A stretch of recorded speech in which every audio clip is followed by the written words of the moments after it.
Assalamualaikum, welcome to my channel Creative Tips. In this video I'm gonna show you how to create an amazing text effect in Photoshop. So any further ado, let's get started. Simply open the Photoshop and create a new canvas that you want. After that, select your type tool and type random text like that. Hit OK.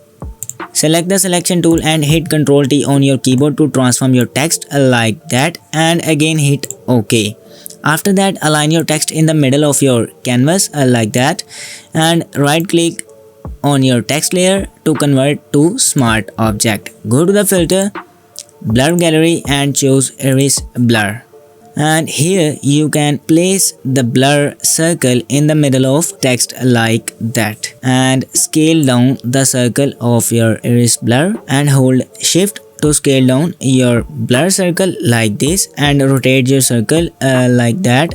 And here you can put the blur intensity 15 to 30 and hit OK. After that, click on this icon to create a new adjustment layer of gradient map, and click here to edit your gradient. Click on this slider to change your color white to black and hit OK. Again, create a 3 sliders of this color and click on this slider to create a change of color black to white and hit OK. And again I will do the same process and hit OK. Again, create a new adjustment layer of solid color, and the solid color is set on black and hit OK. Collapse the properties of layer mask and right click your solid color, convert to smart object. Go to the filter, noise and add noise of 5% and hit OK, and change the blending option normal to screen like that. And there we go. I hope you like this video. If you like this video, please like, share and subscribe my channel. Thank you.